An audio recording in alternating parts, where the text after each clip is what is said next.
कितनी बड़ी हत्याओं के पीछे लगी हो, तो चाहे मंडल में लड़ाई लड़ना पड़े, चाहे लखनऊ लड़ाई लड़ना पड़े, उसके लिए रमन निरंजन आरपी निरंजन पार्टी की कृपा से आपके पास एमएलसी है, जिला पंचायत अध्यक्ष है, ब्लॉक प्रमुख है, जिला सहकारी बैंक का चेयरमैन है।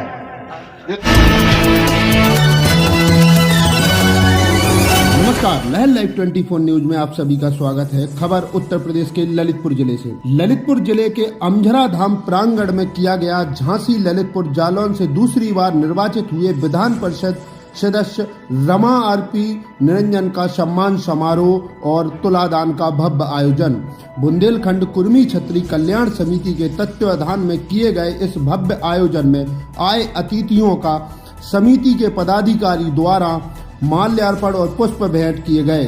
साथ ही कार्यक्रम में आए अतिथियों ने समाज में शिक्षा और नशा से दूर रहने की बात कही। तो वहीं कार्यक्रम के मुख्य अतिथि के रूप में आए एमएलसी रमा आरपी निरंजन ने अमझरा धाम पर बनी कुर्मी पटेल समाज की धर्मशालाओं को अच्छे रखरखाव और पुनर्निर्माण के लिए 30 लाख रुपए की राशि देने का ऐलान मंच से किया। साथ ही उन्होंने अपनी विधान परिषद सदस्य दूसरी बार चुने जाने को जितना श्रेय पार्टी को दिया, उससे कहीं ज्यादा कुर्मी समाज के लोगों को इस चीज का श्रेय दिया। विशेष अतिथि के रूप में आए मध्य प्रदेश सरकार के पूर्व कैबिनेट मंत्री रामकृष्ण कुशमरिया बाबा जी ने अपने वक्तव्य देते हुए बताया कि किस तरह समाज को एक रहकर एक दूसरे की मदद कर आगे बढ़ना है। कार्यक्रम की अध्यक्षता कर रहे ललितपुर जिले के जिला पंचायत अध्यक्ष कैलाश नारायण निरंजन ने समाज को नशाखोरी से दूर रहने के लिए जोर दिया और उन्होंने बताया कि सबसे ज्यादा जिले में संवैधानिक पद अगर किसी समाज के पास है तो वो कुर्मी समाज के पास है, लेकिन नशाखोरी बंद कर दे तो अच्छा रहेगा। कार्यक्रम में तमाम वक्ताओं ने अपने अपने वक्तव्य दिए, जिससे समाज को एकजुट होकर रहने की बात कही। इस अवसर पर आला प्रसाद निरंजन, अंजना पटेल पूर्व ब्लॉक प्रमुख, जयराम निरंजन, शिव शंकर पटेल केंद्रीय अध्यक्ष बुंदेलखंड कुर्मी कल्याण समिति, मनोहर पटेल, पटेल ज्वेलर्स ग्रुप महरौनी, विजय सिंह निरंजन बाबूजी, एमएलसी प्रतिनिधि अतुल निरंजन, डॉक्टर पूरन सिंह निरंजन, डॉक्टर विक्रम सिंह पटेल झांसी, समिति के जिला अध्यक्ष सुजान सिंह पटेल, विवेक पटेल, सेठ सुजान पटेल और मंच संचालन कर रहे गुड्डे पटेल समेत समाज के तमाम ग्राम प्रधानों समेत हजारों की तादाद में लोग कार्यक्रम में मौजूद रहे। कहां झांसी, कहां ललितपुर, कहां उड़ई, 3 जिले का चुनाव। मैं इसलिए नमन करता हूं, प्रणाम करता हूं, हाथ जोड़ के सारे पटेल समाज को, सारे अपने सबको धन्यवाद। मैं एक उदाहरण दे रहा हूं, बाद में अध्यक्ष जी आपसे बात करूंगा। जयराम जी प्रमुख जी, मैं 3 जिले में चुनाव लड़ा था। मैं नहीं सोच रहा था कि बीजेपी पार्टी से चुनाव लड़ा हूं। बीजेपी पार्टी चुनाव लड़ा रही थी, लेकिन पीछे 3 जिले का पटेल समाज इस प्रकार से चुनाव लड़ रहा था जैसे रमन निरंजन को हो। कोई कमी नहीं। जहां जो चीज की कमी पड़ी, मुझे पता ही नहीं लगता था ये कागज पत्तर कब हो गए। प्रमुख जी बोले चिंता ना करो, हमारे जिला अध्यक्ष बोले चिंता ना करो, सब प्रमुख बढ़ गए, बच्चे आप परेशान ना हो। धन्य हमारे पीछे लोगों ने जहाँ कैंप लगे हुए थे, वहां लोगों ने गालियां खाई, वहां लोगों ने बदतमीजी से लोग बोले, उनको सहा। इसलिए पटेल समाज के लोगों में आज अगर आपका हमें बर्दाश्त नहीं होता तो दूसरी बार पटेल समाज के रमा निरंजन को एमएलसी नहीं बनती। इसलिए आपके दम पे, चाहे समाजवादी में रहा हो, चाहे बीजेपी में रहे हो, रमा निरंजन आज बनी है दम तो आपकी दम। तीनों जिले की लाइव रिपोर्ट गई थी कि कोई सच्चा सेवक है 3 जिले में जो वास्तव में एक आवाज पे पटेलों की आवाज की सुनवाई करता है, उनकी हर बात को सुनता है, चाहे वो कुछ भी कहें, वो रमा आरपी निरंजन है। इसलिए मुझे महाराज ने बुलाकर बीजेपी में लिया था कि आप यहाँ आइए, आपकी जरूरत यहाँ है। इसलिए हम आपको नमन प्रणाम। मैं आपको आज आश्वस्त करता हूं, डॉक्टर 3 प्रकार के होते हैं, उदाहरण देकर जा रहा हूं। एक जुकाम बुखार ठीक कर देते हैं, वो हमारे प्रमुख जी बैठे हुए हैं, उनका बेटा बैठा हुआ है, मंच बैठा हुआ है, सब ठीक। थोड़ी बड़ी बीमारी हो जाए जिसमें कुछ कराएंगे, टाइफाइड हो जाए, कोई दिक्कतें आ गई, जिला लेवल पर कोई काम हो तो जिला पंचायत हमारे बैठे हुए हैं, वो ठीक कर देते, कोई दिक्कत नहीं। यानी अभिप्राय ये है कि छोटी पूरी समस्या आपके पीछे आए तो लोग बैठे, बड़ी समस्या आए तो आप बैठे, लेकिन जब कैंसर और किडनी का ऑपरेशन होना हो तो आरपी निरंजन को याद कर लेना।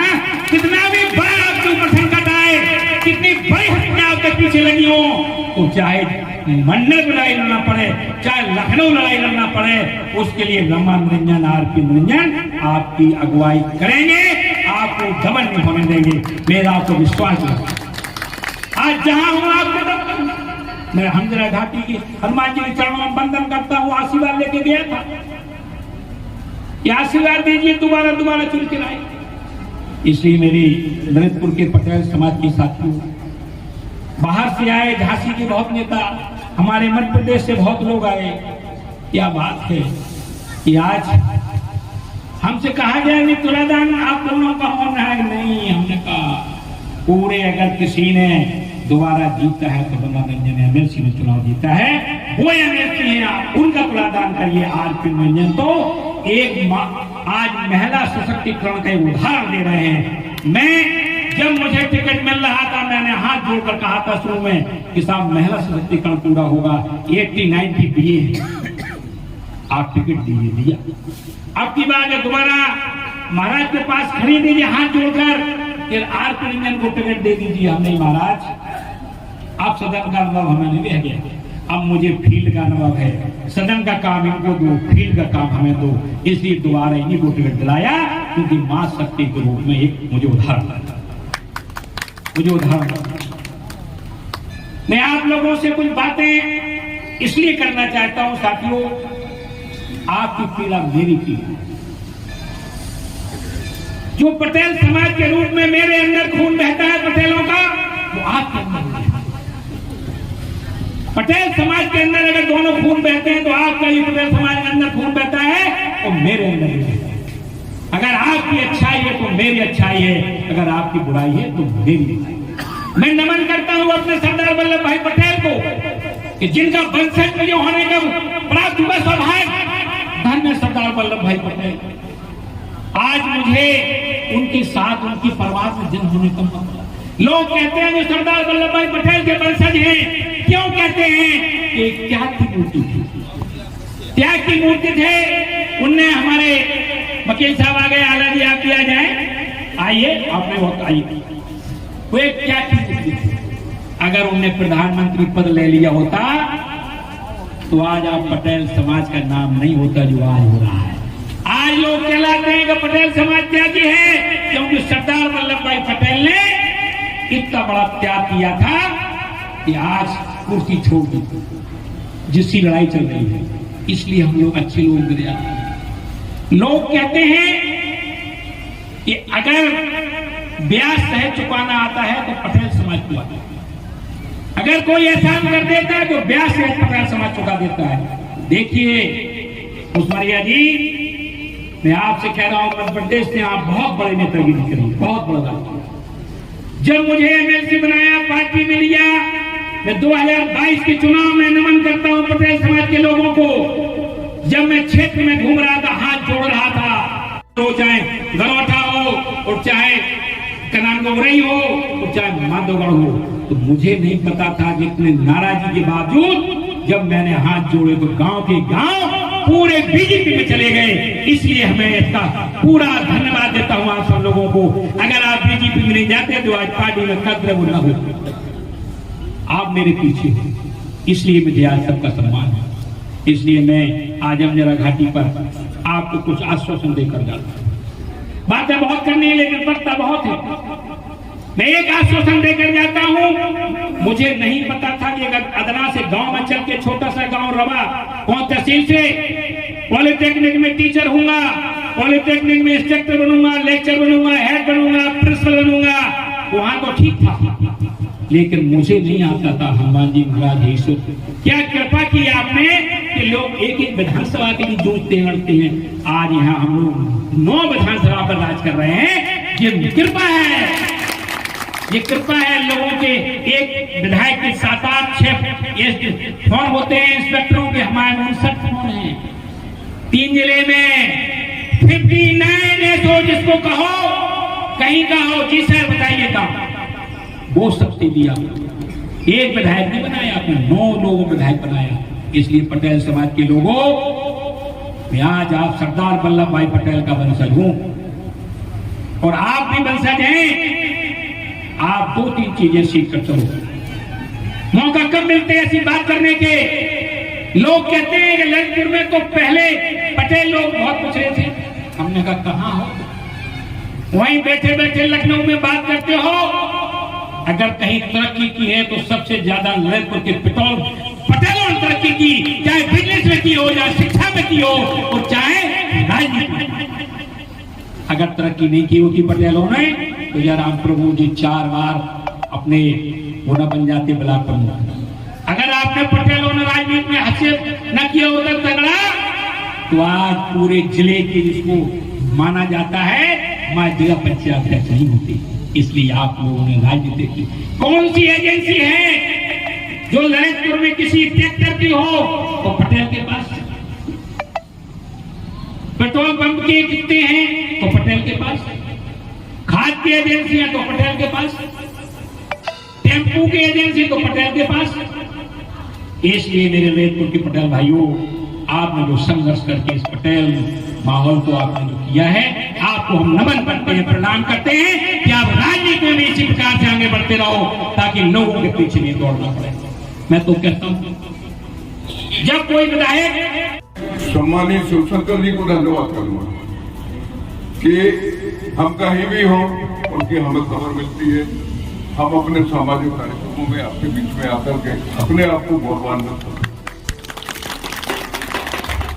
एक दूसरे का संपर्क बना रहना बहुत आवश्यक है। जब तक हमारा संपर्क नहीं होगा, हमारी एक दूसरे की जानकारियां नहीं होंगी।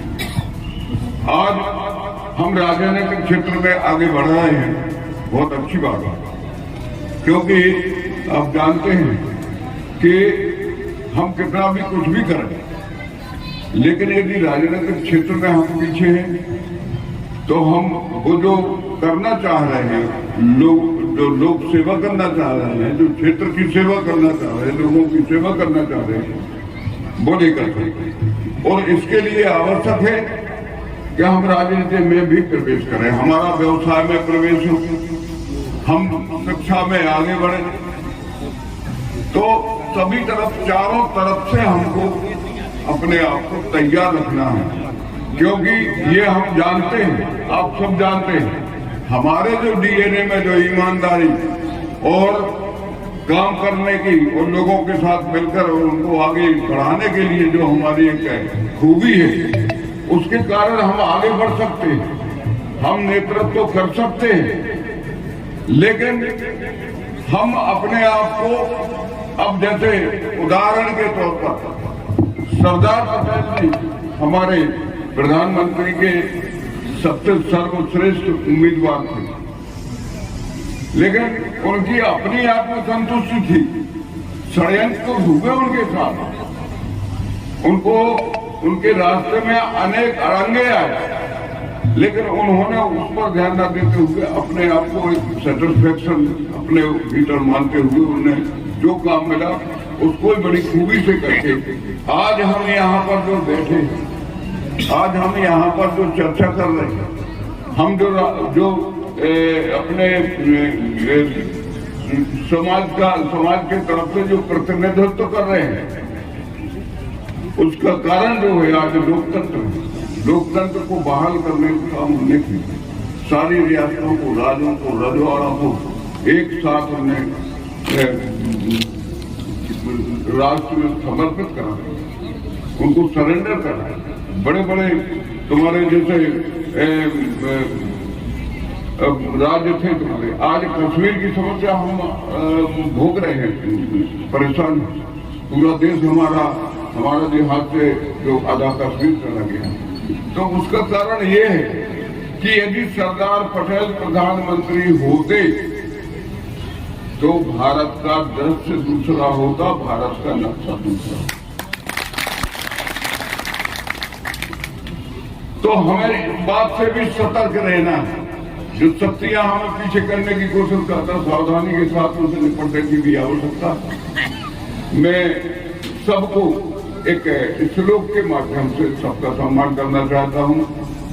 नमो स्तुवंताय सहस्त्र मूर्ते सहस्त्र पादात् शुश्रूषुवाहुवे सहस्त्र नामने पुरुषार्थ शाश्वते सहस्त्र कोटि युद्धार्णे नमः।